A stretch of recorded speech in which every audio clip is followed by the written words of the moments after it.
Hello everyone, welcome to TCX again. So इस series में हम लोग यूपी पीसीएस के पीवाईक्यूज को कवर कर रहे हैं।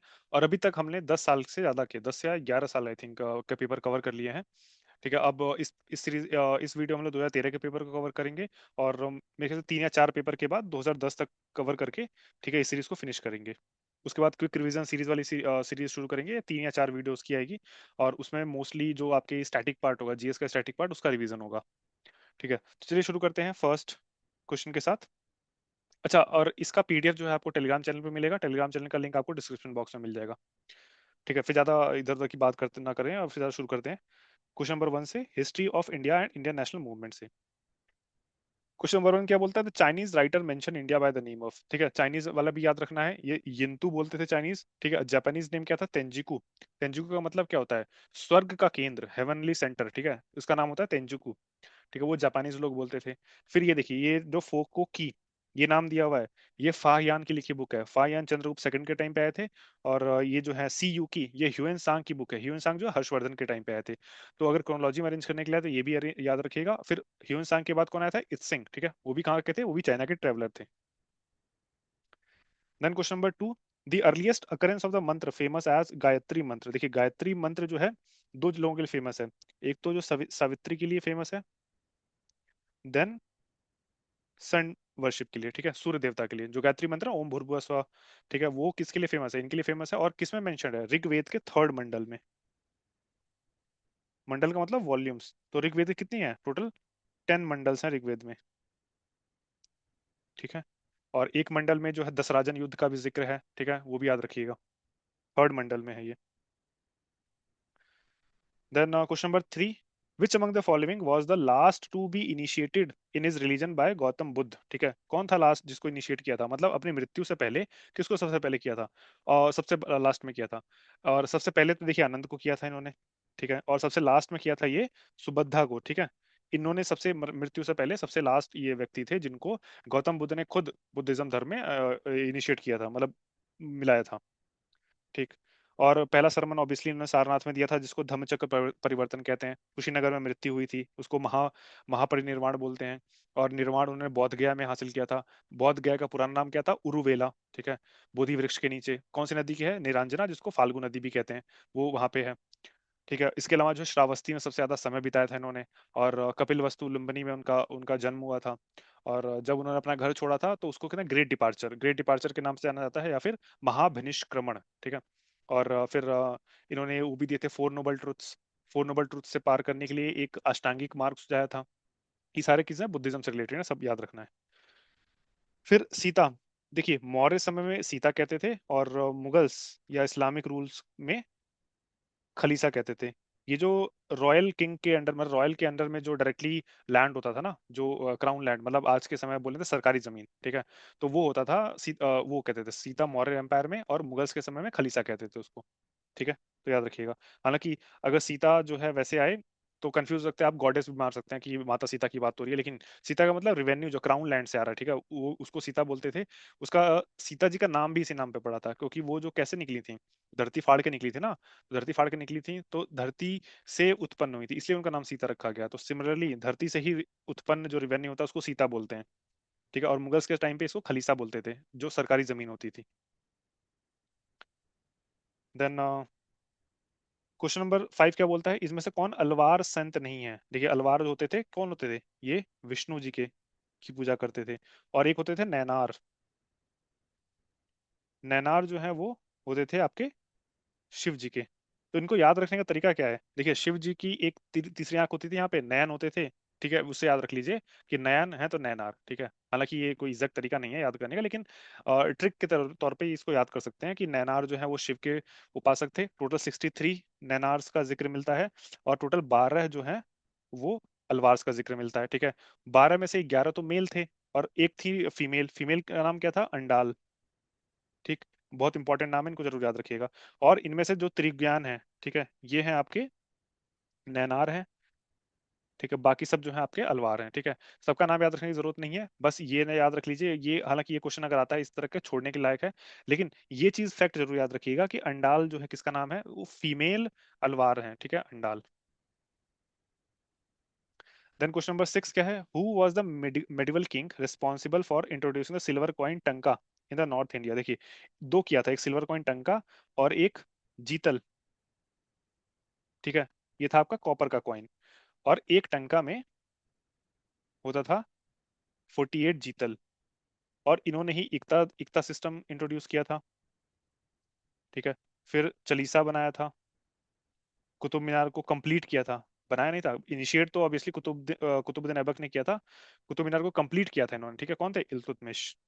इल्तुतमिश को कहते हैं स्लेव ऑफ स्लेव, क्यों? क्योंकि ये कुतुबुद्दीन ऐबक के स्लेव थे, और कुतुबुद्दीन ऐबक किसके? मोहम्मद घोरी के स्लेव थे, ठीक है। और इल्तुतमिश के स्लेव कौन थे? बसरा की मार्केट से किसको खरीदा था इन्होंने? गयासुद्दीन बलबन को खरीदा था। बलबन जो है इसी का पार्ट था, चलीसा का। बाद में 1266 एडी में बलबन जो चलीसा को ओवर पावर करते हुए बंदा सुल्तान और चलीसा को अबॉलिश कर देता है, ठीक है। तो चलीसा को किसने अबॉलिश किया? बलबन ने किया। इक्तादारी को किसने अबॉलिश किया? अलाउद्दीन खिलजी ने, ठीक है। इसने अबॉलिश किया, अबॉलिश्ड इक्ता, ठीक है। फिर दारुल शफा। दारुल शफा फिरोज शाह तुगलक का था, ये हॉस्पिटल था, ठीक है। अब इसको याद करने का तरीका, हालांकि एग्जैक्ट नहीं याद करने का ट्रिक है, दारू पी के जो है वो हॉस्पिटल जाना पड़ जाता है, ठीक है। तो ये ठीक, अच्छा ये टाइम पीरियड भी जरूर याद रखिए कि एक तो फिरोज शाह तुगलक जो है 1351 से लेकर 1388 तक इसका रूल था, एक ये इंपॉर्टेंट चीज है। और दूसरी इंपॉर्टेंट चीज क्या है कि मोहम्मद बिन तुगलक इससे पहले था, ठीक है। उसका रूल था 1325 से लेकर 1351 तक, ठीक है। ये भी आ जाता है 1325 से 1351 तक। 71st बीपीएससी में आया था, चार राजाओं के नाम दिए थे और ये बोला था इनमें से सबसे ज्यादा समय तक रूल किसने किया था। तो एग्जैक्ट कौन कितने समय तक था वो भी याद रखना जरूरी है, ठीक। तो ये है दूसरा। और एक और चीज मैं बता रहा था, हाँ, मोहम्मद मोहम्मद बिन तुगलक का असली नाम क्या था? जौना खान। तो जौना खान, इसके मरने के बाद, मोहम्मद बिन तुगलक के मरने के बाद इसका भाई कौन था? जो फिरोज शाह तुगलक था वो तो इसका भाई था, मतलब ये आपका कजन कजन ब्रदर था। तो अपने भाई से बहुत क्लोज थे ये लोग।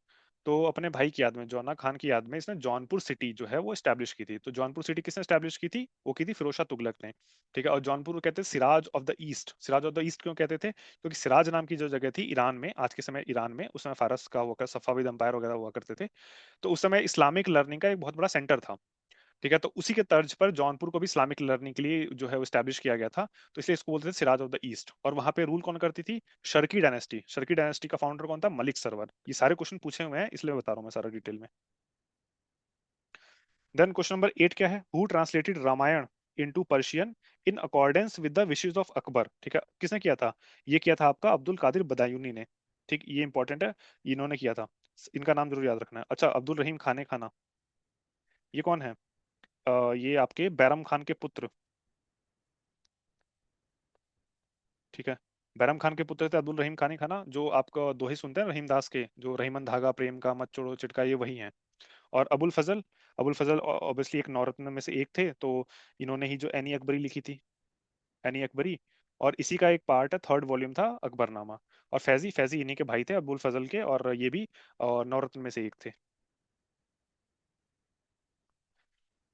Then question number 9, who among the following was the envoy of the British king James one at Jahangir court, ठीक है। कौन था? ये तो उससे ज्यादा विलियम हॉकिंस, इसी को इंग्लिश खान का टाइटल दिया था जहांगीर ने। फिर 10th क्या है, of the following who had rebelled against the Mughal emperor Jahangir, ठीक है। इसमें से किसने किया था? देखिए, खुसरो। खुसरो की एक बहुत फेमस कहानी है, मैं बताता हूँ। खुसरो, खुर्रम और एक शहरयार, ठीक है, तीन जो है भाई हैं, तीनों की स्टोरी क्या है। खुसरो जब ये मतलब ये भी जहांगीर का बेटा था, लेकिन जब अकबर की डेथ हुई 1605 में, उस समय खुसरो जो है वो करीब 18-19 साल, 17-18-19 इसी के आसपास का था। तो अकबर नहीं चाहता था कि जहांगीर राजा बने, मतलब जहांगीर का असली नाम क्या था? सलीम। सलीम जो है वो नहीं चाहता था कि अकबर राजा बने। तो खुसरो को जो है उसने नॉमिनेट किया था कि खुसरो को है किंग बनाया जाए, ठीक है। बट ऑब्वियसली खुसरो जो 17-18 साल का है, जहांगीर उसमें 35-36 साल का है।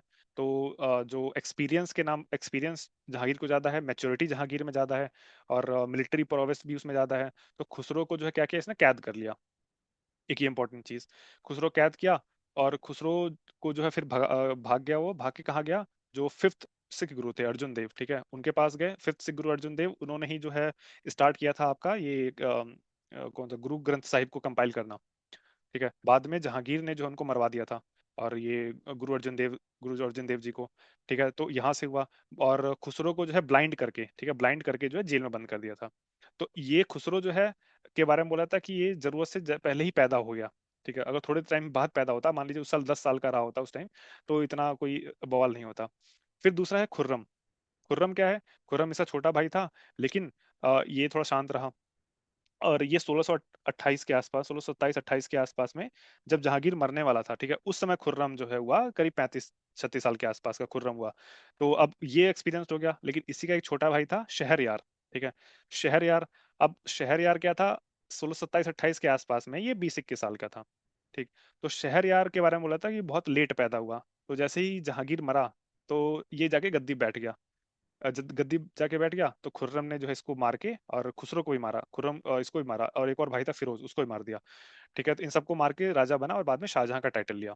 तो खुसरो और शहरयार, ये दो ऐसे हैं, ये टेल ऑफ टू प्रिंसेस, कि एक बहुत जल्दी पैदा हो गया, और एक जो है बहुत लेट पैदा हुआ। खुर्रम जो है एकदम एग्जैक्ट सही समय पैदा हुआ, तो वो राजा बना। ठीक है, फिर महाबत खान। ठीक है, महाबत खान जो है वो भी परवेज परवेज जो एक और भाई था, उसका ससुर था ये। तो इसने जो है जहांगीर को कैद किया था, फिर उसके बाद नूरजहां को भी कैद किया था, और कुछ टाइम के लिए शाहजहां को भी कैद कर लिया था। ठीक है, तो इसने भी बगावत की थी जहांगीर के अगेंस्ट। और असफ खान जो है कौन था? ये मुमताज महल जो थी, जो ये आपकी शाहजहां की वाइफ थी, उनके पिताजी थे, मतलब खुर्रम के जो हैं ये ससुर थे। तो इन्होंने कभी जो है इसके अगेंस्ट, जहांगीर या खुर्रम के अगेंस्ट विद्रोह नहीं किया था। तो ये तीन लोगों ने विद्रोह किया था, टू थ्री और फोर लोगों ने। ठीक है, तो इसका आंसर क्या होगा? डी। और ये स्टोरी जो है मतलब इससे रिलेटेड तो नहीं है, बट बता दी मैंने, तो याद रखिएगा। Question number 11, which one of the following pair is not correctly match? देखिए, री इम्पोजिशन ऑफ जजिया। ठीक है, इसको हटाया किसने था? पहले ब्राह्मणों पे लगाया था फिरोज शाह तुगलक ने, बाद में अकबर ने हटाया, फिर उसके बाद फिर से वापस से किसने लगाया? औरंगजेब ने लगाया। औरंगजेब के बाद कौन राजा बना? जो बहादुर शाह फर्स्ट ने जो है फिर रिकंसिलिएशन की पॉलिसी अपनाई, कि जो जो गलती जो है औरंगजेब ने करी थी उसको सुधारने की कोशिश की। तो उसी कड़ी में जो है जजिया को हटाया, फिर शाहू जी महाराज को रिलीज किया, फिर सिखों से जो है संबंध सुधारने की कोशिश करी। लेकिन वो इतना डैमेज हो चुका था औरंगजेब के समय, कि वो सफिशिएंट नहीं था, और वो मतलब कुछ किसी ज्यादा कुछ काम आया नहीं। फिर उसके बाद फारुखशियार आता है, 1713 से 19 तक रहता है। ये वापस से जजिया को रीइंपोज कर देता है। ठीक है, और इसी के बीच में एक और राजा होता है 1712 से 1713 के बीच में, जहांदर शाह, वो इजारादारी सिस्टम लगाता है। ठीक है, इजारादारी सिस्टम क्या था? जो जमींदारी व्यवस्था थी, उसी का प्रिकर्सर था। कौन लगाता है? जहांदर शाह। ठीक है, ये बहादुर शाह फर्स्ट के बाद आता है बीच में एक साल के लिए। देन मसूलीपट्टनम को कैप्चर किसने किया था? फोर्डे ने किया था। ठीक है, ये भी करेक्ट है। फिर प्रोहिबिशन ऑफ सती, ये किसके टाइम पे? लॉर्ड विलियम के बेंटिक के टाइम पे हुआ था, ये भी ठीक है। सप्रेशन ऑफ स्लेवरी, ठीक है, सप्रेशन ऑफ स्लेवरी जो है वो लॉर्ड एलन बैरो के समय हुआ था, 1843 में। ठीक है, ये इंपॉर्टेंट है, याद रखना है। ठीक। और लॉर्ड एलन बैरो के समय ही सिंध को कैप्चर किया गया था, 1843 में, बैटल ऑफ मियामी में। Battle of Miami. और ब्रिटिश जो मिलिट्री का कमांडर कौन था? ये तो गवर्नर जनरल था, मिलिट्री का कमांडर कौन था? मिलिट्री कमांडर था आपका चार्ल्स नेपियर। ये क्वेश्चन भी पूछा हुआ है, इसलिए बता रहा हूँ मैं। चार्ल्स नेपियर, बीपीएससी में पूछा हुआ है, चार्ल्स नेपियर ने कैप्चर किया था 1843 में सिंध को, बैटल ऑफ मियामी में। देन हाई कोर्ट्स कब स्टैब्लिश हुए थे? देखिए, आईपीसी हो गया, सीआरपीसी हो गया, वो सब एक ही इस टाइम के आसपास जो है 1861 के आसपास में, उसी समय इंडियन काउंसिल एक्ट भी आया था, और इसी समय जो है पोर्टफोलियो सिस्टम भी आया था, और तीन जो है इंडियंस को नॉमिनेट भी किया गया था गवर्नर जनरल की एग्जीक्यूटिव काउंसिल में। कौन कौन था? सर दिनकर राव, ठीक है, महाराजा ऑफ पटियाला और महाराजा ऑफ बनारस। फिर क्वेश्चन नंबर 13 क्या है? Who was associated with the formation of Deccan education society? ठीक है, कौन थे? तिलक साहब थे डेक्कन एजुकेशन सोसाइटी के। देखिए, ये नाम दिया हुआ है 1880 में, यहाँ है, विष्णु शास्त्री चिपलूणकर, फिर बाल गंगाधर तिलक, गोपाल गणेश अगरकर। ठीक है, और ये आपका इन्होंने स्टैब्लिश किया था न्यू इंग्लिश स्कूल यहाँ पे डेक्कन में। ठीक है, then who said Tilak is the father of Indian unrest? देखिए, वैलेंटाइन कैरोल, इन्होंने एक बुक लिखी थी। वैलेंटाइन कैरोल ने एक बुक लिखी थी, फादर ऑफ इंडियन अनरेस्ट। ठीक है, उसका टाइटल हीरो कौन था? तिलक साहब। और इसी के लिए जो है 1916 या 17 में जो है तिलक साहब वहां गए थे, आपका लंदन में गए थे, डिफेमेशन का केस करने के लिए वैलेंटाइन पे। ठीक है, तो ये भी इंपॉर्टेंट, याद रखिएगा। और एक वेब मिलर, धरसना रेड जब हुआ था, तो धरसना रेड के समय जो है इन्होंने रिपोर्टिंग करी थी। तो ये भी इंपॉर्टेंट है, इनका नाम भी याद रखिएगा, और वैलेंटाइन कैरोल का भी नाम याद रखिएगा।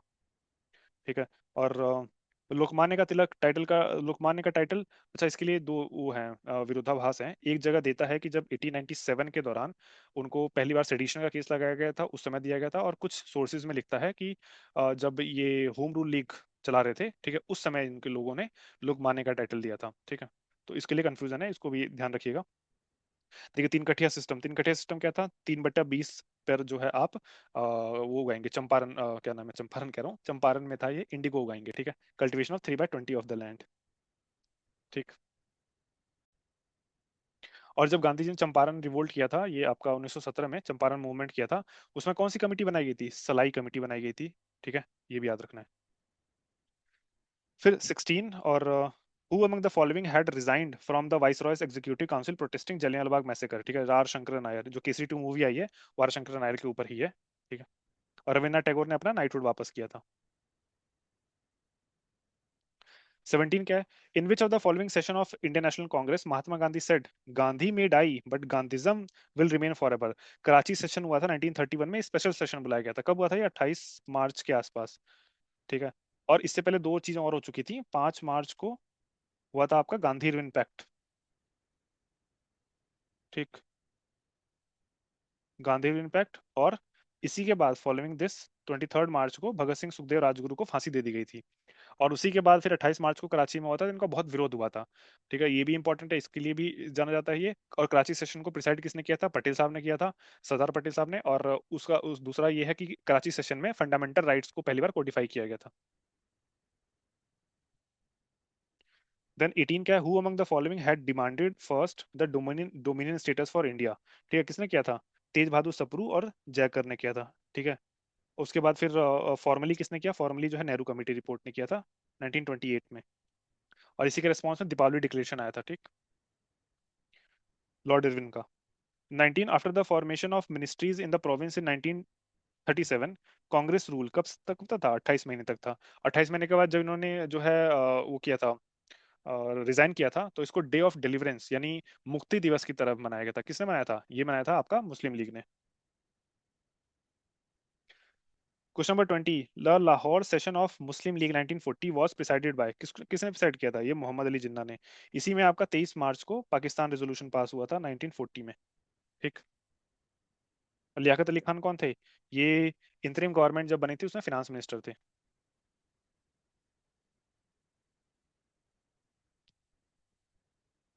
क्वेश्चन नंबर 21 क्या है, by whom the quit India resolution was moved in the Bombay session of the Congress in 1942, किसने मूव किया था, ये जवाहरलाल नेहरू ने मूव किया था, ठीक है। और ये हुआ कहाँ से, शुरू कहाँ से हुआ था, ये 8 अगस्त को हुआ था, ग्वालियर टैंक मैदान।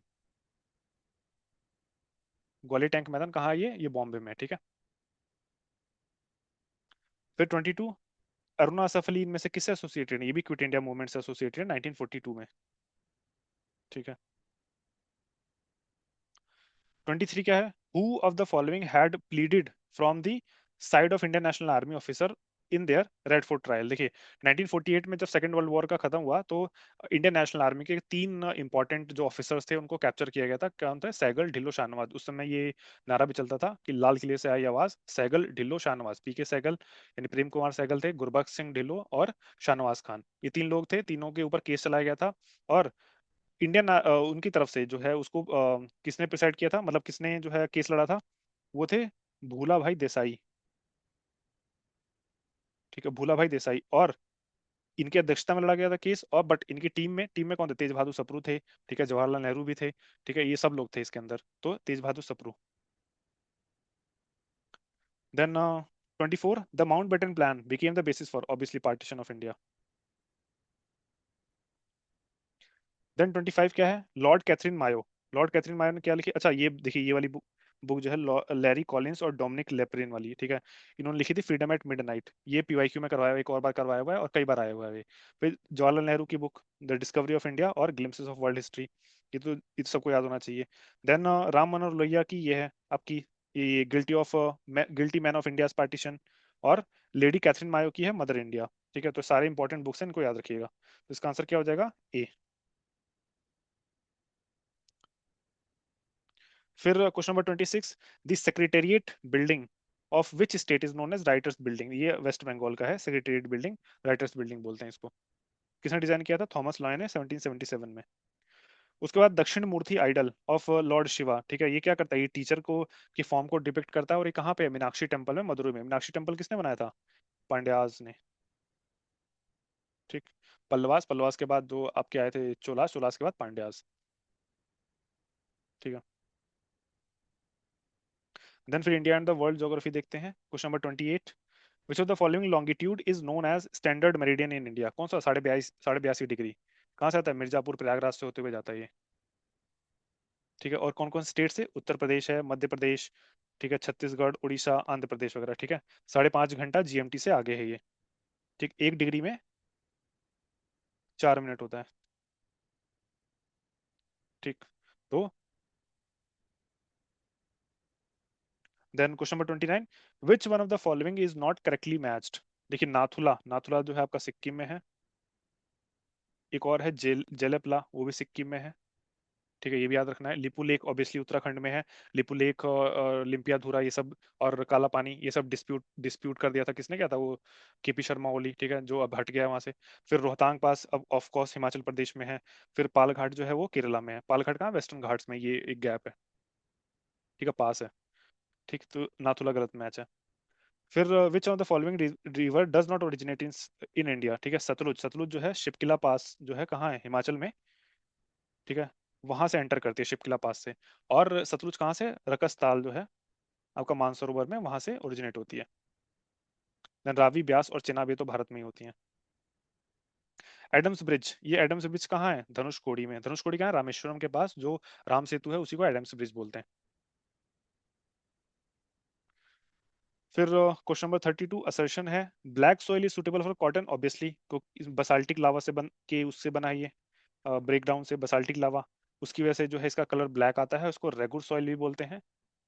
ठीक। और डेक्कन वाले एरिया में होता है। और क्या ये ह्यूमस की वजह से काला होता है? नहीं, ह्यूमस की वजह से काला नहीं होता है, ये बेसाल्टिक लावा की वजह से काला होता है। ठीक है। और यूक्रेन वाला जो रीजन है वहां पे भी ब्लैक सॉइल पाई जाती है। वहां का जो ब्लैक सॉइल है वो ह्यूमस की वजह से है। ठीक है। तो इंडिया में जो ब्लैक सॉइल है वो ह्यूमस की वजह से नहीं है, वो बसाल्टिक लावा की वजह से ब्लैक है। और यूक्रेन वाला जो रीजन है, यूक्रेन और यूरेशिया का जो बीच वाला रीजन है, ठीक है, वहां पे जो ब्लैक सॉइल है, ठीक है, वो ह्यूमस की वजह से है। इसलिए वहां पे जो है वो किसके लिए? Wheat basket of the world बोलते हैं ना उसको, वीट के लिए ज्यादा फेमस है वो एरिया। तो assertion is correct, reason is false. फिर 33 क्या है? List one and list two. Aluminium, aluminium कहाँ होता है? कॉपर, कॉपर का कहाँ है? इंडस्ट्री का सेंटर कहाँ है? जिंक का कहाँ है? जूट का कहाँ है? ठीक है। तो ये एल्यूमिनियम का जो है वो जयनगर में है, जायका नगर में। ठीक है। कॉपर का कहाँ है? कॉपर का जो है मलाजखंड में है। कहाँ है ये? मलाजखंड, बालाघाट, मध्य प्रदेश में। ठीक है। फिर अगर ए का 3 और बी का 2, वन से आंसर निकलेगा। ए का 3, बी का 1, नहीं, 2 में है। तो इसका आंसर क्या है? बी है, यानी सी का 2 है। जिंक का टुंडू, और जूट का जो है वो भटपारा। ठीक है, नीचे देखते हैं डिटेल में। देखिए, एल्यूमिनियम इंडस्ट्री ये कहाँ है? ये जयकनगर नियर आसनसोल। आसनसोल कहाँ है? वेस्ट बंगाल में है। ठीक है। देन मलाजखंड कॉपर बेल्ट, ये आपका जो है मलाजखंड, ये बालाघाट मध्य प्रदेश में है। देन लीड एंड जिंक का कहाँ है? टुंडू, झारखंड। और jute industry obviously Bhatpara, west Bengal में। जूट इंडस्ट्री वहीं होगी जहाँ पे बारिश ज्यादा होती है, तो वेस्ट बंगाल और कुछ कुछ eastern part of the Bihar में जो ज्यादा बारिश होती है वहाँ पे जूट का जो पैदावार है वो ज्यादा होती है। फिर इनमें से कौन सा नेचुरल पोर्ट है, ये पूछ रहा है। ठीक है, नेचुरल पोर्ट चेन्नई और टूटिकोरिन ये नेचुरल पोर्ट नहीं है। बाकी 2 और 4, कोच्चि और विशाखापट्टनम जो है ये नेचुरल पोर्ट है। ठीक है, इनको याद रखिएगा।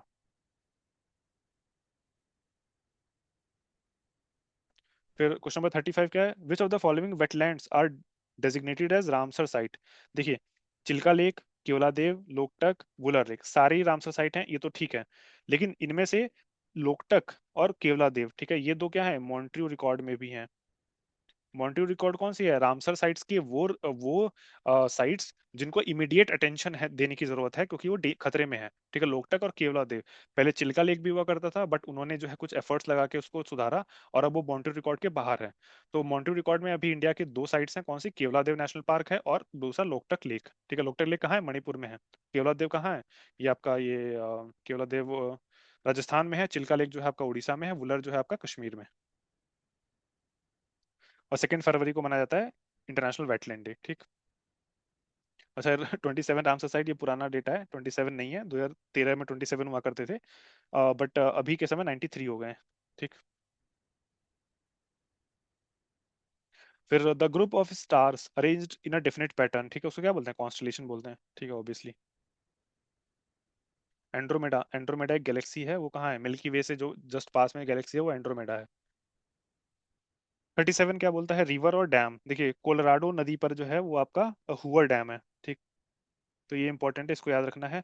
फिर जो नील नदी है, नीला आसमान करके याद किया था मैंने, नील से आसमान, ठीक है, नीला आसमान। और उसके बाद फिर दामोदर, दामोदर पे पंचेत हिल है, जाम्बेजी पे करीब आए, ठीक है। तो इसका आंसर क्या हो जाएगा, ए का 4 और बी का 3, ठीक है, डी हो जाएगा इसका आंसर, नीला आसमान, ठीक है। 38 the place where China has started construction, अच्छा ये 2010 में स्टार्ट किया था, लेकिन अभी भी ये न्यूज में है। कहाँ पे किया है ये आपका यारलोंग रिवर पे, ठीक है, यारलोंग या ब्रह्मपुत्र रिवर पे अभी भी कंस्ट्रक्ट किया है, वहाँ पे आपका अरुणाचल प्रदेश से जस्ट थोड़ा पास में है। तो इसको भी याद रखिएगा, ठीक है। उस समय जो है जांगमू रिवर, जांगमू डैम। फिर 39 क्या है, वायरलेस कम्युनिकेशन किससे होता है, आयोनोस्फेयर से होता है। आयोनोस्फेयर में जो है वो आयंस हैं, और धरती का जो मैग्नेटिक फील्ड है उसमें 90% जो कंट्रीब्यूशन है किसका आता है, वो आपका मेंटल का आता है, जो इनर मेंटल होता है, ठीक है, और inner mental plus outer core जो पिघला हुआ है। क्यों, क्योंकि उसमें कन्वेक्शन करंट होता है, कन्वेक्शन करंट से जो है वो, जैसे हम जानते हैं ना करंट जैसे फ्लो होता है तो ऐसे करके होता था ना वो थंब ने राइट हैंड थंब रूल। तो अगर इधर कन्वेक्शन करंट जा रहा है तो ऐसे करके इस डायरेक्शन में बनता था, अब क्या क्या ना फील्ड बनता था, मैग्नेटिक फील्ड बनता था, ठीक है।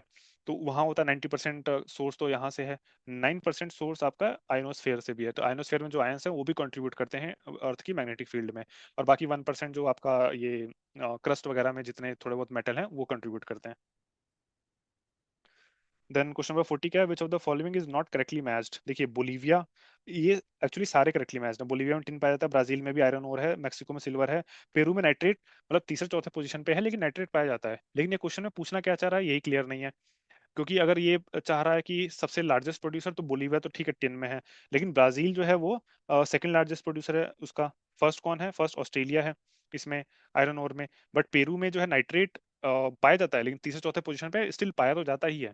तो ये क्वेश्चन का करेक्ट किस क्या पूछना चाह रहा है यही इसमें क्लियर नहीं था, ठीक है। तो इसको आप डाउटफुल की कैटेगरी में रखिए, हालांकि आंसर इन्होंने डी दिया था बट स्टिल इन्होंने मतलब ये तो बोला नहीं ना तीसरे चौथे पे को मानना है कि फर्स्ट को मानना है कि सेकंड को मानना है, ठीक है। तो इसको करेक्ट इनकरेक्ट कैसे माना इन्होंने पेरू को, पेरू में नाइट्रेट जबकि पाया जाता है। देन क्वेश्चन नंबर 41 क्या है, list one and list two and select the correct answer, ठीक है। डोनेट्स, डोनेट्स कहाँ है आपका, यूक्रेन में, इसीलिए इसीलिए तो वॉर चल रही है। और कुजनेट्स कहाँ है, रशिया में। फिर लंकाशायर ऑब्वियसली यूके में, और सार जर्मनी में। ये तो सिंपल था ये तो।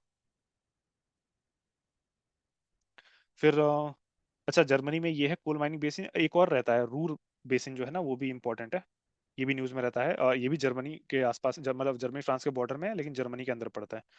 फिर 42 इसमें ये अरेंज करना है कि किसके पास कितने न्यूक्लियर पावर प्लांट हैं। अच्छा इसमें जो दिया हुआ है वो तो जो दिया हुआ वो तो ठीक है, लेकिन मैंने अलग से सर्च किया तो ये मेरे को नंबर मिल के आए हैं, ठीक है। तो आप इनको याद रखिएगा, हालांकि इसमें से कोई सा भी करेक्टली इसके हिसाब से जो करंट में है इस हिसाब से कोई सा भी करेक्टली मैच्ड नहीं है, मतलब कोई सा भी ऑप्शन करेक्ट नहीं है। Then 43 the country at the top in the terms of percentage of total coffee production, ठीक है, वो तो ऑब्वियसली ब्राजील ही होगा, ठीक है। वहाँ पे फजेंडा होता है कुछ, कॉफी प्रोडक्शन के कुछ यूनिट होते हैं उसको फजेंडा बोलते हैं वहाँ पे, ठीक। फिर 44 क्या है, which country has the highest percentage of its geographical area under forest, ठीक है, किस में होगा, जापान में है, जान के हैरानी होगी लेकिन जापान में है। 67% ऑफ द एरिया जो है वो इसमें है, क्यों, क्योंकि पहाड़ वगैरह है, ज्यादा पहाड़ जो ज्यादातर उसमें कवर्ड है। फिर environment ecology and biodiversity and climate change, ठीक है। जैसे जानते हैं कि जो वहाँ है जापान में सबसे कम भूमि है किसके लिए, जो एग्रीकल्चर के लिए अवेलेबल है, ठीक है। मोस्टली वहाँ पे पहाड़ ये सब चीजें ही हैं, ठीक है। 30% के अराउंड है भूमि, मतलब सबसे कम इन द सेंस ऐसा नहीं कि वर्ल्ड में सबसे कम, लेकिन जितने मेजर कंट्रीज हैं उसमें सबसे कम है, ठीक है। जैसे इंडिया में मोर देन 50% है, चाइना में भी अराउंड 50% है, ठीक है, और यूएस में भी करीब करीब 45 से 50% है। बट उसमें करीब 25 से 30% के अराउंड ही है जापान में जो एग्रीकल्चर लायक भूमि है। Then 45 sound above what level in decibel is considered hazardous noise pollution, obviously इनमें से अगर चारों में से आपको कॉमन सेंस लगाना हो तो 80 को ही मारेंगे ना। ठीक है, बट स्टिल याद रखिएगा इसको। फिर 46 क्या है? The radiation that is absorbed bye ozone, कौन सा है? अल्ट्रावायलेट। अच्छा, अल्ट्रावायलेट को एब्जॉर्ब भी करता है और ओजोन बनता भी अल्ट्रावायलेट से ही है। अल्ट्रावायलेट कैसे बनता है? ये देखिए, O2 होता है, उसमें यूवी रेस पड़ता है, वो दो नेसेंट ऑक्सीजन में तोड़ देता है उसको, ठीक है, ये पहले भी किया था हम लोगों ने। फिर उसके बाद एक नेसेंट ऑक्सीजन दूसरे ऑक्सीजन के साथ मिलके O3 बना देता है, ठीक। तो इस तरह से ओजोन लेयर बनता है। O3 होता है। ओजोन को नापने का यूनिट क्या होता है? डॉप्सन यूनिट, ठीक है। एक डॉप्सन यूनिट में जो है, नहीं, 100 डॉप्सन यूनिट में 1 मिलीमीटर होता है, ठीक है। तो कितने यूनिट का होता है ये? 300, करीब करीब 200 से 300 यूनिट, डॉप्सन यूनिट, यानी 2 से 3 मिलीमीटर ही चौड़ा होता है आपका ओजोन लेयर, ठीक है, बहुत पतला होता है। 47, बायोस्फीयर रिजर्व लोकेशन बताना है। देखिए, नोकरेक मेघालय में है, मानस असम में है ऑब्वियसली, ठीक है, अगस्तमलई आपका केरल में है, फिर दिहांग दिबांग जो है अरुणाचल प्रदेश में है, ठीक है। ये तो याद होना ही चाहिए। ए का 3, बी का 2, सी का 4, डी का 1। 3 2 4 1, 3 2 4 1, ठीक है, बी इसका आंसर हो जाएगा। अभी न्यूज में है आपका ये कोल्ड डेजर्ट नेशनल पार्क, अभी हाल ही में cold desert national park, cold desert biosphere reserve भी है। इसको यूनेस्को ने 13th man and biosphere reserve में डाला है, 13th नंबर पे बन गया इंडिया में। टोटल 12 थे ना पहले, अब 13 हो गए हैं। Then question number 48, which one of the following is important strategy for conservation of biodiversity? Biosphere reserve है, अच्छा ये क्या है? बायोस्फीयर रिजर्व है, और वैसे बोटेनिकल गार्डन भी, नेशनल पार्क भी है, वाइल्ड लाइफ सेंचुरी भी है। लेकिन नेशनल पार्क के अंदर क्या होता है कि बहुत लिमिटेड एक्टिविटीज अलाउ होती हैं। बायोस्फीयर रिजर्व बहुत बड़ा एरिया होता है, उसके अंदर national park, wild life sanctuary सब उसके अंदर होती हैं, ठीक है। वाइल्ड लाइफ सेंचुरी वगैरह सब होती हैं उसी के अंडर में। अच्छा, इनमें से अगर ये पूछा है कि इनमें से एक्स कौन है, इन कौन है, तो बोटेनिकल गार्डन, ठीक है, ये एक्स है, बाकी सारे इन हैं। इन का मतलब क्या है? उनके नेचुरल एनवायरनमेंट में अगर आप रख के कंजर्व कर रहे हैं तो वो इन होता है। इन एक्स मतलब बाहर निकले, एक्स मतलब बाहर निकले, तो बोटेनिकल गार्डन हो गया, जू हो गया, ये सब क्या होगा? ये एक्स हो गया। फिर 49 क्या है? Among the biotic component of the ecosystem the producer system is, देखिए, काऊ प्रोड्यूस करता है? नहीं, काऊ तो कंज्यूमर है। टाइगर भी, काऊ प्राइमरी कंज्यूमर है, टाइगर जो है सेकेंडरी कंज्यूमर है, पिकॉक भी सेकेंडरी या टर्शरी में भी आ सकता है ये, ठीक है। ग्रीन प्लांट्स जो होते हैं, ग्रीन प्लांट्स वो होते हैं प्रोड्यूसर, प्राइमरी प्रोड्यूसर। फिर क्वेश्चन नंबर 50 क्या assertion? Deserts can be potential source for generating sustainable energy, बिल्कुल सही बात है, डेजर्ट हो सकते हैं। और ये देखिए, जान के हैरानी होगी आपको कि डेजर्ट जो है सिर्फ 6 घंटे में, मतलब सिर्फ 6 घंटे में उतनी एनर्जी रिसीव करते हैं सन से जितना पूरा मैनकाइंड, पूरी ह्यूमैनिटी 1 साल में जो है कंज्यूम करेगी, ठीक है। ये बहुत इंपॉर्टेंट फैक्ट है, इसको याद रखिएगा। मतलब अगर हम लोग सिर्फ डेजर्ट डेजर्ट में ही सोलर पावर लगा के उसको हार्नेस कर लें, तो पूरी मानवता का जो एनर्जी का नीड है वो पूरी हो सकती है सिर्फ 6 घंटे में। मतलब सोचिए, सिर्फ 6 घंटे में पूरे साल भर का, ठीक है। तो इसका करेक्ट आंसर है, एक्सप्लेनेशन भी है, ठीक है। मैं ये नहीं कह रहा हूँ कि जो है सभी पूरे डेजर्ट को ढक देना है, लेकिन अगर 6 घंटे में पूरे डेजर्ट को ढकने पर 6 घंटे में साल भर निकल रहा है, तो मान लीजिए आधे डेजर्ट को ढकने में 12 घंटे में मिल जाएगा। 1/4 अगर ढकेंगे तो जो है 24 घंटे में। अगेन फिर और इसको घटाते जाइए, तो 6 महीने लायक जितना भी है वो थोड़ा बहुत एरिया में भी अगर कर देंगे तो पूरे साल का कर देगा, कंज्यूम बना देगा। 51 क्या है? Which of the following group of gases contribute to greenhouse effect? देखिए, अमोनिया ओजोन नहीं करता है, कार्बन मोनोऑक्साइड वगैरह नहीं करता है, कार्बन टेट्राफ्लोराइड, नाइट्रस ऑक्साइड, ठीक है, ये नहीं करता है, नाइट्रोजन डाइऑक्साइड वगैरह करता है, नाइट्रस ऑक्साइड करता है, लेकिन कार्बन टेट्राफ्लोराइड नहीं करता है। कार्बन डाइऑक्साइड और मीथेन ये सबसे हानिकारक है। और वैसे ग्लोबल वार्मिंग पोटेंशियल सबसे ज्यादा किसका होता है? SF6 का होता है, इसका करीब 24,000 के आसपास होता है, ठीक है। 24,000 कैसे नापा जाता है? अगर एक मॉलिक्यूल ऑफ कार्बन डाइऑक्साइड को एक बेस बनाया गया है, अगर वो 1 यूनिट मतलब खतरनाक है, तो SF6 का एक मॉलिक्यूल 24,000 गुना, मतलब कार्बन डाइऑक्साइड के एक यूज से 24,000 गुना ज्यादा गर्मी सोखता है। फिर मोस्ट स्टेबल इकोसिस्टम, देखिए ये भी कई बार आ चुका है, ये ओशियन है most stable. Then endangered species, इसमें से एंडेंजर्ड स्पीशीज किस में लिस्ट होती हैं? IUCN की जो रेड डेटा बुक होती है, ठीक है, उसमें मेंशन होती हैं। फिर इको मार्क, ये भी कई बार आ चुका है, इको मार्क। देखिए, इको मार्क में इसमें कौन से प्रोडक्ट कवर नहीं होते हैं? ठीक है, ये पूछ रहा है। तो सोप और डिटर्जेंट, ठीक है, ये इसका ऑब्वियसली एनवायरनमेंट पर असर पड़ता है क्योंकि पानी के थ्रू बह के जाता है। पेपर प्लास्टिक, इसका भी एनवायरनमेंट असर पड़ता है। कॉस्मेटिक एरोसोल बिल्कुल इस पे पड़ता है। ठीक है। और ड्रग एंड एंटीबायोटिक, ठीक है, ये इको मार्क से रिलेटेड नहीं है। ठीक है, तो ये आपका आंसर होगा।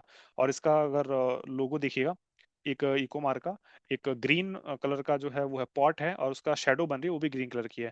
तो इसका लोगो भी याद रखना है। फिर क्वेश्चन नंबर 55 क्या है? To meet euro 2 emission standard what should be the sulphur content in the ultra low sulphur diesel. अगर आपको नहीं पता यूरो 2 क्या है, इसमें सबसे कम कौन सा लग रहा है? सबसे कम जो है 0.05, वही मार दीजिए। ठीक है, इस तरीके से भी आंसर निकल जाता है। ठीक है, बट यूरो 2 अभी के समय जैसे BS 6 है अपना चल रहा है ना, ठीक है, वैसे ही वहां पे भी यूरो के एमिशन चल रहे हैं, यूरो 2, यूरो 3, यूरो 4 ऐसे करके। तो अभी जैसे इंडिया में BS 6 चल रहा है, वहां भी कुछ चल रहा होगा। ठीक। इंडिया ने BS 5 को स्किप कर दिया था, BS 6 डायरेक्टली किया है। 56, climate change is caused by, देखिए ग्रीन हाउस गैस से होता है obviously, depletion of ozone layer से भी होता है, पोल्यूशन से भी होता है, सबसे ही होता है ग्रीन क्लाइमेट चेंज। फिर 57, which one among the following substances does not contribute to global warming. देखिए oxide of sulphur and nitrogen, ये नहीं करेगा। नाइट्रोजन के और सल्फर जो है वो क्या करते हैं, वो एसिड रेन में काम आते हैं। ठीक है, काम क्या आते हैं मतलब एसिड रेन करवाते हैं। ठीक है। सल ऑक्साइड्स ऑफ सल्फर से क्या होता है? H2SO4, नाइट्रोजन से HNO3। ठीक है, सल्फ्यूरिक एसिड और नाइट्रिक एसिड। अच्छा, water vapour, water vapour most necessary evil है, सबसे ज्यादा तो यही करता है। ग्रीन हाउस गैस ये भी है, वाटर वेपर भी है।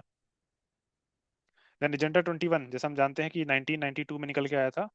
ठीक है, और क्या बोलता है ये आपका जो है सस्टेनेबल डेवलपमेंट की बात करता है 21st सेंचुरी में।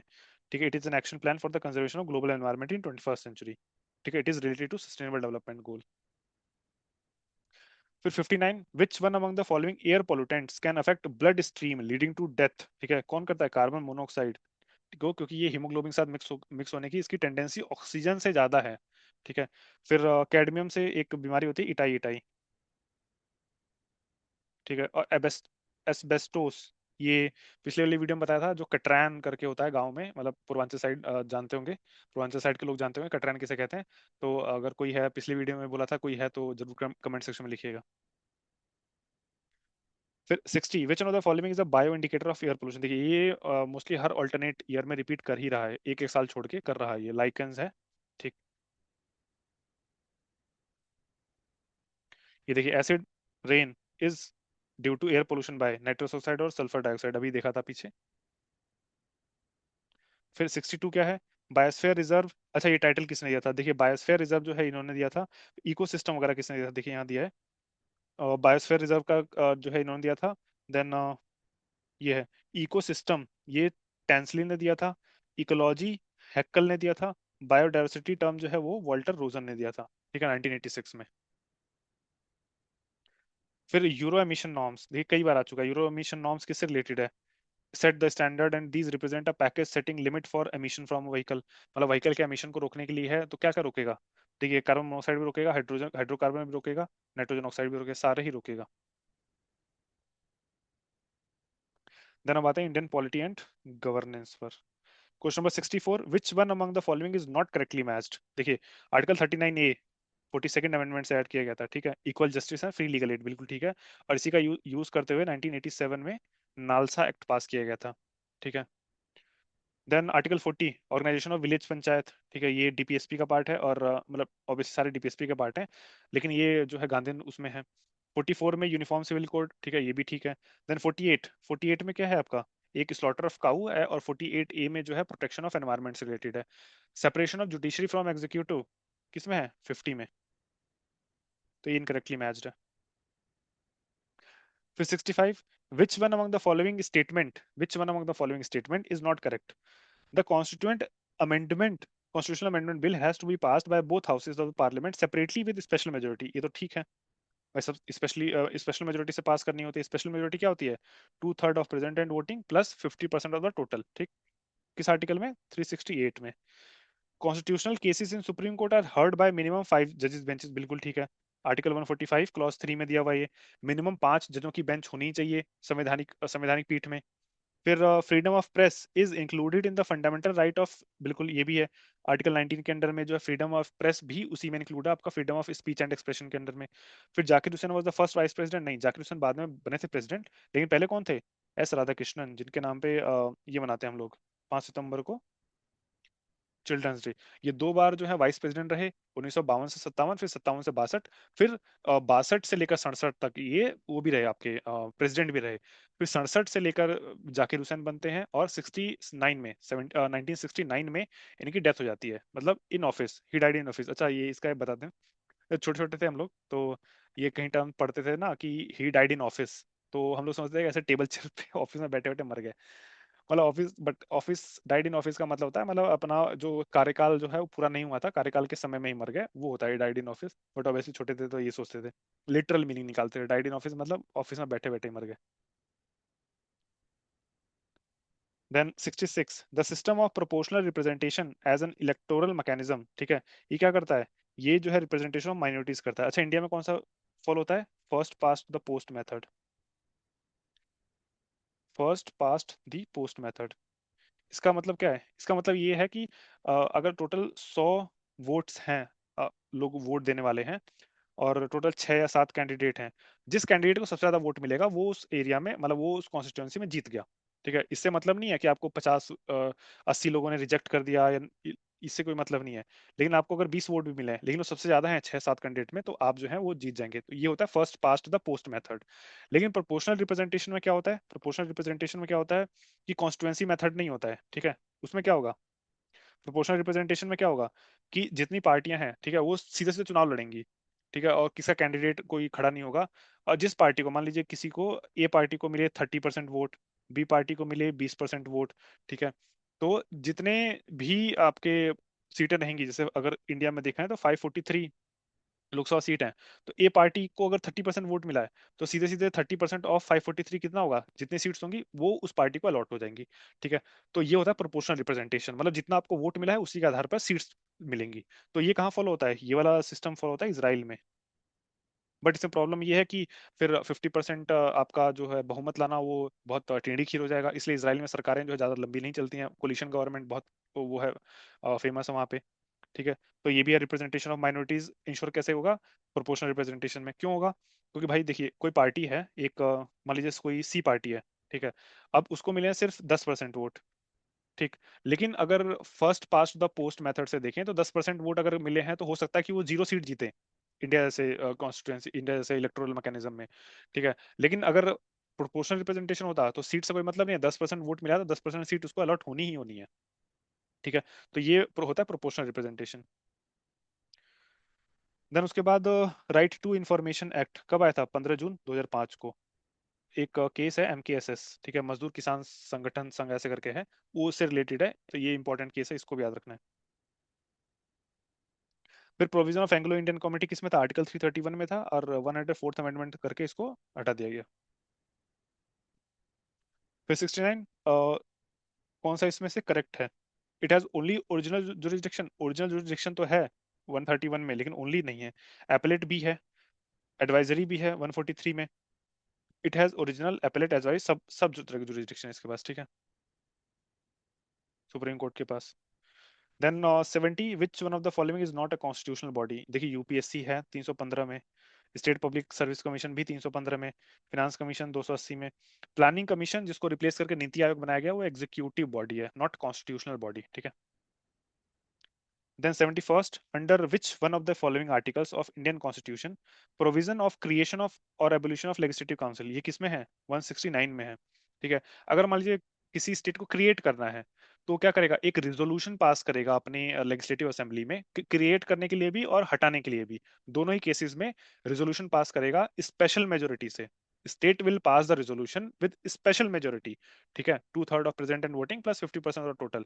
फिर वो रिजोल्यूशन जाएगा केंद्र में, पार्लियामेंट के पास, और पार्लियामेंट क्या करेगी? सिंपल मेजोरिटी से पास करेगी। तो जो है आपका ये लेजिस्लेटिव असेंबली काउंसिल हट भी सकता है और बन भी सकता है, दोनों का प्रोसीजर सेम है। ये किस में गिवन है? अंडर आर्टिकल 169 में। और रिप्रेजेंटेशन मतलब किसी सीट वगैरह होंगी वो 171 में मेंशन है, ठीक है। मिनिमम जो है 40 होनी चाहिए, मिनिमम है ये। और मैक्सिमम कितनी होनी चाहिए? मैक्सिमम जो होनी चाहिए 1/3 ऑफ जो आपका ये है लेजिस्लेटिव असेंबली है, मतलब अगर किसी लेजिस्लेटिव असेंबली में मान लीजिए 90 सीट्स हैं, ठीक है, तो उसमें मैक्सिमम 30 हो सकती हैं, लेकिन मिनिमम क्राइटेरिया 40 का है, तो वहां पे लेजिस्लेटिव काउंसिल बन ही नहीं सकता। ठीक है, तो ये भी याद रखिएगा। तो दिल्ली में नहीं, जैसे में नहीं हो सकता, गोवा में 40 सीट है वहां भी नहीं हो सकता है।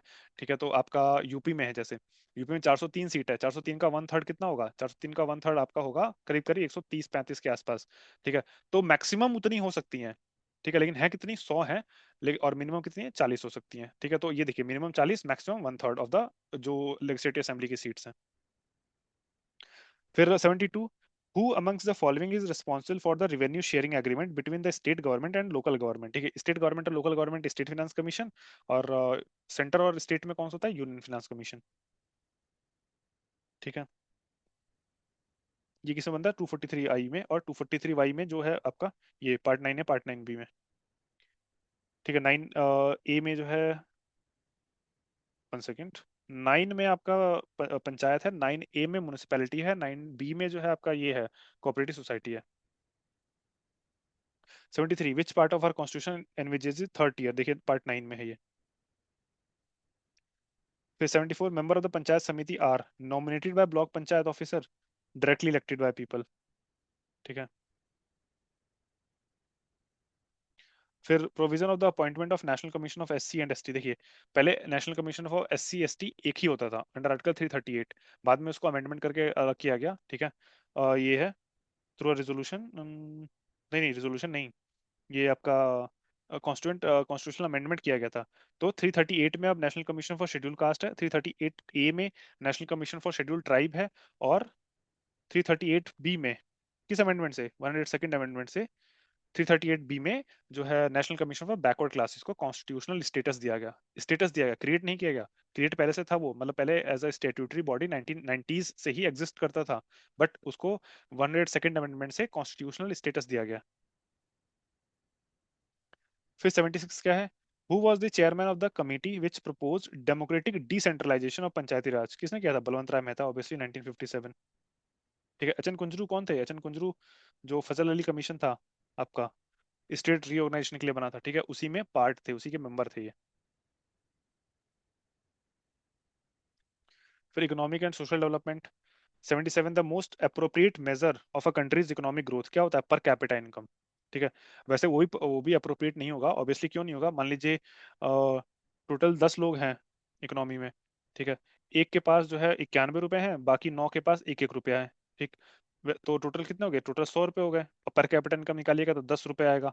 लेकिन क्या ये सबके पास 10-10 रुपए हैं, एक के पास 91 रुपए हैं भाई, और बाकी के पास एक एक रुपए हैं। तो ऑल्दो पर कैपिटा इनकम भी वो नहीं होता है एग्जैक्ट मेजर, लेकिन बेस्ट मेजर अप्रोप्रिएट इनमें से जीडीपी, क्योंकि अगर 100 रुपए की जीडीपी दिखा दी जाए उससे तो कुछ पता नहीं लग रहा है, एटलीस्ट ये तो पता लगेगा पर कैपिटा इनकम से कि हाँ 10 रुपए एवरेज है। तो पर कैपिटा जो इनकम होता है वो होता है मोस्ट अप्रोप्रिएट, हालांकि इनमें से मोस्ट अप्रोप्रिएट, वैसे तो वो भी अप्रोप्रिएट नहीं होगा, लेकिन इनमें से मोस्ट अप्रोप्रिएट वही होगा। Then 78, the policy of liberalization, privatization and globalization was announced as new economic policy। ठीक है, किसने किया था, नरसिम्हा राव ने किया था, और उस समय वो कौन थे फिनेंस मिनिस्टर, आपके मनमोहन सिंह।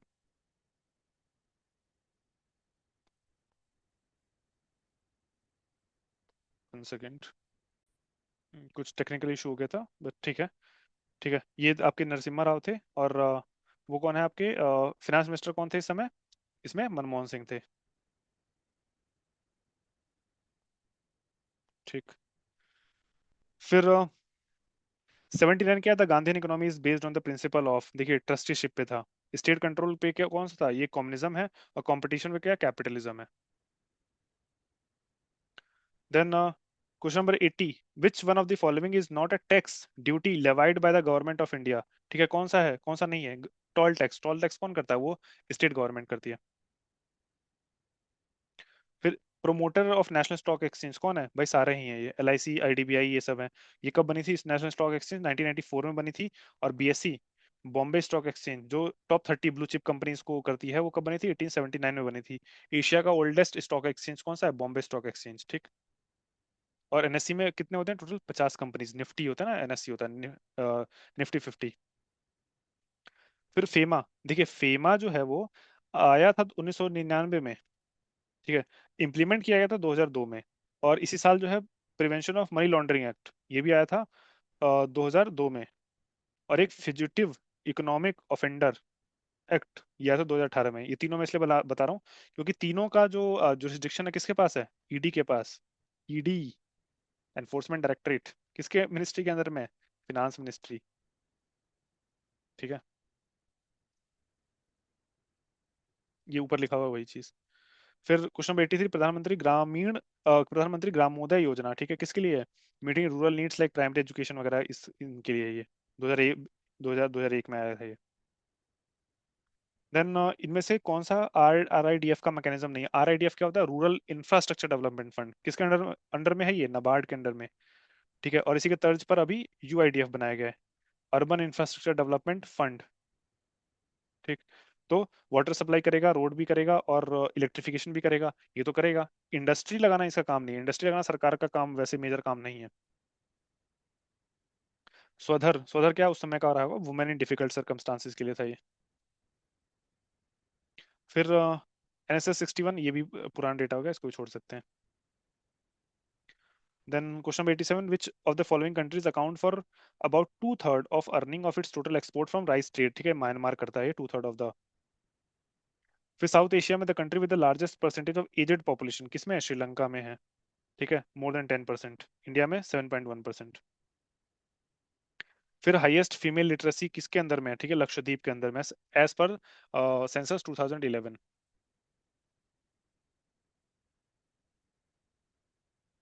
फिर 90, which group refers to dependent population in population pyramid. देखिए, डिपेंडेंट पॉपुलेशन 15 से 60 इंडिपेंडेंट होता है, 60 के ऊपर वाला वैसे तो ये कम सा होता है, डेमोग्राफिक डिविडेंड के अंदर में नहीं आता है, बट इससे 60 के ऊपर वाले के पास बहुत सारे सोर्सेज होते हैं अर्निंग के, पेंशन वगैरह सब है। लेकिन 0 से 14 साल का बच्चा जो है वो टोटली डिपेंडेंट होगा ना, उसके पास कोई अर्निंग सोर्स नहीं होगा।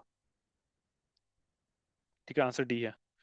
फिर 91, विच one of the following states of India has the highest urban density, urban density सबसे ज्यादा तमिलनाडु में है, ये देखिए 48.45, मोस्ट अर्बनाइज्ड स्टेट है इंडिया का। ठीक है, आफ्टर गोवा आई थिंक।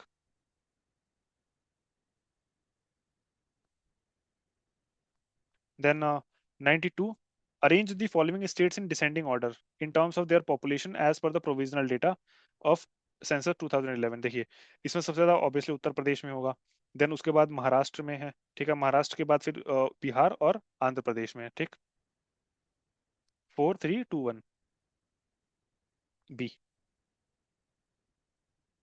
फिर लिस्ट 1 लिस्ट 2, इसमें क्या बताना है, अच्छा इसमें शायद ये है कुछ रिजर्व्स वगैरह हैं। पेंच, पेंच देखिए वो तो MP में है, हालांकि पेंच और महाराष्ट्र और MP के बीच में फंसा हुआ है, पेंच फंसा हुआ है।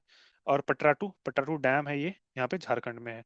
ठीक है, इसके बेसिस पे निकलेगा B का 1, B का 1 से निकलेगा आपका। तो उकाई जो है वो आपका गुजरात में है। देन दभोल जो है, दभोल आपका जो है वो महाराष्ट्र में है। ठीक, B है इसका आंसर। देन ये इंडस्ट्री और प्लेस के बारे में बताना है। देखिए भिल्लई जो है, भिल्लई किसके लिए, आयरन स्टील के लिए है, बहुत इंपॉर्टेंट है, इसको याद रखिएगा। तो C का 2 से आंसर निकल गया, ठीक है, इसी से निकल गया C का 2 से आंसर। तो पेपर के लिए क्या है, टीटागढ़ फेमस है, सीमेंट के लिए जो है लकेरी फेमस है, और मिनरल ऑयल रिफाइनरी के लिए जो है वो अंबाला मुकुल। कहाँ कहाँ है ये सारे, ये देखिए, अंबाला मुकुल जो है वो केरल में है, मिनरल ऑयल रिफाइनरी है, टीटागढ़ वेस्ट बंगाल में है, और लकेरी जो है राजस्थान में है। फिर 95 क्या है, विच among the following is not usually exported from Indian product.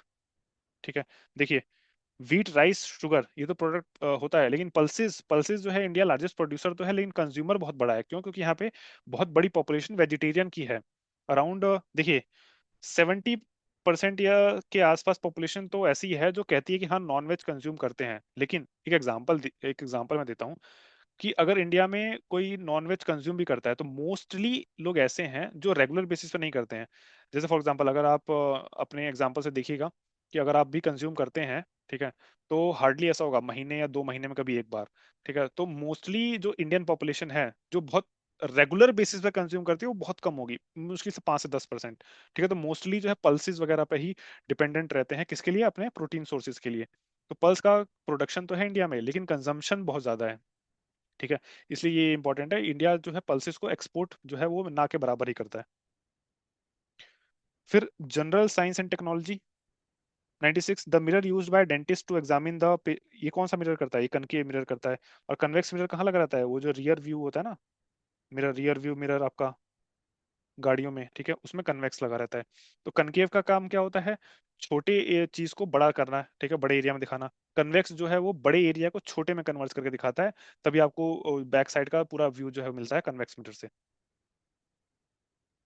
97 क्या है? What type of electromagnetic radiation is used in the remote control of television? देखिए टेलीविजन में जो है वो कौन सा होता है? इंफ्रारेड यूज होता है, ठीक है। अगर उसको उसमें अरेंज करना हो तो रेडियो होता है पहले। ये किसके टर्म्स में है? ये डिक्रीजिंग आपका वेवलेंथ के टर्म्स में रेडियो। फिर माइक्रो, फिर उसके बाद आपका इंफ्रा, देन विजिबल, विजिबल के बाद आपका यूवी, यूवी के बाद आपका जो है ये एक्सरेज, देन गामा रेज, ठीक है। ये आपका रेडियो में सबसे ज्यादा वेवलेंथ होता है, ठीक है। और वेवलेंथ और फ्रीक्वेंसी जैसे हम जानते हैं कि nu is inversely proportional to wavelength, ठीक है। तो जितने ज्यादा वेवलेंथ होगा उसकी फ्रीक्वेंसी सबसे कम होगी। मतलब हाईएस्ट फ्रीक्वेंसी वाला बंदा कौन है? गामा रेज, ठीक। और एनर्जी का फॉर्मूला क्या होता है? Equal to H nu. मतलब फ्रीक्वेंसी के डायरेक्टली प्रोपोर्शनल होती है एनर्जी। मतलब गामा रेज सबसे कम वेवलेंथ, मैक्सिमम फ्रीक्वेंसी और maximum energy. Then question number 98, which one of the among the following gases is used for purification of drinking water? कौन सा होता है? क्लोरीन गैस होता है। ये कई बार बता चुके हैं, क्लोरीन गैस से होता है। देन रेफ्रिजरेशन क्या काम आता है? रेफ्रिजरेशन जो है वो करता है आपके जो प्रोसेसेस है, नेचुरल प्रोसेस है, उसको स्लो डाउन करता है, धीमा कर देता है, reduce the rate of biochemical reaction. Then 100 क्या बोल रहा है? अच्छा, क्यूरियोसिटी रोवर मार्स पे भेजा गया था, ठीक है। ये मार्स प्रोब है। देन मैसेंजर जो है वो आपका मरकरी पे भेजा गया था। फिर रुस्तम जो है वो आपका क्या है? रुस्तम आपका अनमैन्ड एरियल व्हीकल है, डीआरडीओ। आकाश 2 आपका टैबलेट है, ठीक है। इसका करेक्ट आंसर क्या होगा? ए। Then 101, which one among the following statement is not correct regarding the amino acid triosine present in the food, protein rich food? ठीक है, क्या करता है? It can help increase energy level, बिल्कुल करेगा। It can cope with the emotional, बिल्कुल। एक चीज ध्यान रखिएगा हमेशा कि अगर आपको कुछ मेंटल इश्यूज हो रहे हैं, मतलब आपका स्ट्रेस है, डिप्रेशन वगैरह है, तो जरूरी नहीं है हमेशा जो है वो मेंटल उस पे हो कि कहीं धोखा मिला है, कहीं कुछ दिक्कत है। अगर आपका ऐसा हो रहा है तो आपका न्यूट्रिशन लेवल भी चेक करिएगा। स्पेसिफिकली विटामिन डी, डी, ठीक है, B12, ठीक है, प्रोटीन लेवल। अगर इनमें भी अगर कमी आती है ना, ठीक है, इससे भी स्ट्रेस, अगर इमोशनल टाइप का स्ट्रेस जो हो ना वो लाजमी है, ठीक है। इसलिए ये हेल्प करता है कॉम्बैट डिप्रेशन में। इट कैन प्रोटेक्ट अगेंस्ट नहीं, फ्री रेडिकल के अगेंस्ट प्रोटीन नहीं, ये विटामिन करते हैं, स्पेसिफिकली विटामिन सी, ठीक है। तो ये करते हैं विटामिन वगैरह। Then 102, which one among the following diseases is not transmitted by tiger mosquito? Tiger mosquito कौन सा होता है? Famously known as Aedes.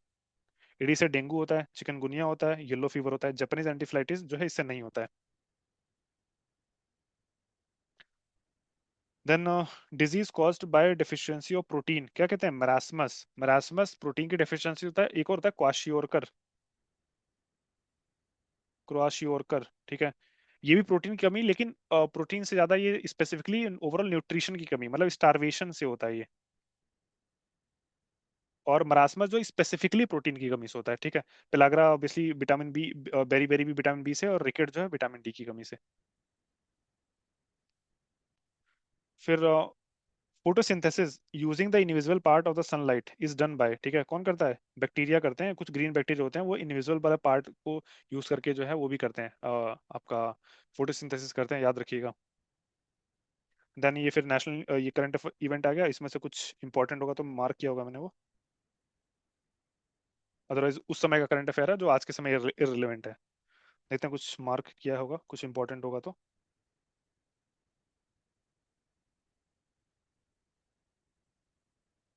हाँ, 143, the national institute for mentally handicap, ठीक है। मेंटली हैंडीकैप कहाँ है? ये आपका हैदराबाद में है, ठीक है। और 2012 वाला पेपर में जो है एक आएगा ब्लाइंड वाला, ठीक है, उसका भी देखेंगे उस 2012 के पेपर में। फिर अच्छा ये भी देख लीजिए, काइपोचे मूवी किस पे बेस्ड है? ये three mistakes of my life, ठीक है, याद रखिएगा। फिर उत्तर प्रदेश स्पेशल में, उत्तर प्रदेश में lion safari is being established in, कहाँ हो रहा है? इटावा में, मतलब उस समय हुआ था, ठीक है। फिर देखिए total number of legislative council में कितनी सीटें हैं बताया मैंने? 100 हैं।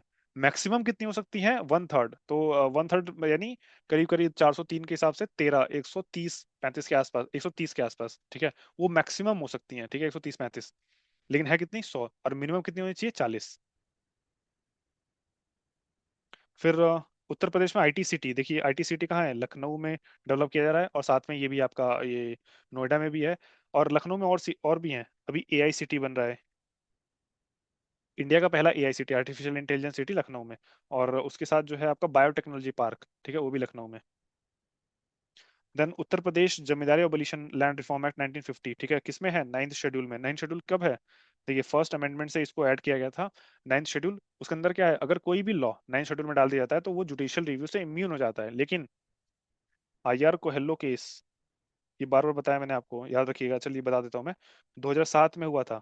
इसमें सुप्रीम कोर्ट ने जजमेंट दिया कि कोई भी कानून जो 24 अप्रैल 1973, क्यों, किसकी डेट है ये? केशव भारती जजमेंट की डेट है। 1973 के बाद जितने भी कानून नाइन्थ शेड्यूल में डाले गए हैं उस सबका जुडिशियल रिव्यू सुप्रीम कोर्ट कर सकता है। तो नाइन्थ शेड्यूल का अभी भी अब इम्यून नहीं है नाइन्थ शेड्यूल, ठीक है, लेकिन इससे पहले डाले गए अभी तक इम्यून है। लेकिन सुप्रीम कोर्ट क्या गया, सुप्रीम कोर्ट तो इसको भी जब मन करेगा, वो अगर कोई केस होता तो उससे पहले वाले भी रिव्यू कर लेगा। देन क्वेश्चन नंबर 148 क्या है, अच्छा ये बताना, चोर फिरोजाबाद ये किसके लिए फेमस है। देखिए फिरोजाबाद जो है आपका ये बैंगल्स के लिए फेमस है, शायद फिरोजाबाद की चूड़ियां होती हैं, ठीक। हाँ, बी का बी का चार, ठीक है। और मेरठ जो है आपका स्पोर्ट्स गुड के लिए फेमस है। लेकिन अभी मेरठ में अभी जीआई टैग दिया गया है सीजर्स को, कैंची कैंची को, ठीक। और बाकी फिर उसके बाद अलीगढ़, अलीगढ़ जो है तालों के लिए फेमस है आई थिंक। हाँ, फिरोजाबाद बैंगल्स के लिए फेमस है, और एक मुरादाबाद था ब्रासवेयर के लिए, शायद मुरादाबाद था आई थिंक। और जहां तक मुझे ध्यान आ रहा है, अगर आपको ध्यान आ रहा है, मैं थोड़ा मिस हो रहा है दिमाग से मेरे, कि ब्रास वर्क के लिए कौन सा जो है फेमस है, आप कमेंट सेक्शन में जरूर डालिएगा, ठीक है। ठीक है, इसका आंसर क्या हो जाएगा, सी। वो जिस जगह से है, अभी शायद एप्पल के first Indian CEO, first Indian COO Apple के, वो बने हैं जो वहीं से हैं जहाँ से ब्रास होता है ना, ब्रास के लिए फेमस है, शायद भूल रहा हूँ, शायद मुरादाबाद ही है कि नहीं है। बट आप कमेंट सेक्शन में डालिएगा, ठीक है। और ये भी डालिएगा, ये जुलाई या अगस्त के महीने में करंट अफेयर में था ये, कि फर्स्ट इंडियन सीईओ एप्पल के बनने वाले उसी जिले से हैं। फिर question number 149, which among the following states did record the formation of maximum coalition government from 1967 to 1971, obviously Bihar. फिर north south east west corridor जो है वो कहाँ, झांसी में मिलता है। और जो वैसे है आपका जो रेलवे वाली लाइन का जो सेंटर पॉइंट है, ठीक है, वो कहाँ है, नागपुर में है। आपका नॉर्थ साउथ ईस्ट वेस्ट कहाँ मिलता है रेलवे वाला, वो आपका नागपुर में मिलता है, ठीक। तो ये है, इसी के साथ जो है इंपॉर्टेंट ये सारा कवर हो गया 2013 वाला। अगली वीडियो में 2012 वाला कवर कर लेंगे, और फिर 11-10 के साथ जल्दी खत्म कर देंगे इसको। फिर इसका पीडीएफ के लिए आप डिस्क्रिप्शन बॉक्स में लिंक मिल जाएगा, आप टेलीग्राम चैनल ज्वाइन कर सकते हैं, ठीक है, वहाँ पे और सारी इंपॉर्टेंट चीज़ें मिलेंगी, और साथ में और हमारी जो सीरीज चली है उसको भी आप देख सकते हैं, ठीक है। फिर चलिए मिलते हैं, ज़्यादा टाइम वेस्ट ना करते हुए मिलते हैं नेक्स्ट वीडियो में, तब तक के लिए धन्यवाद।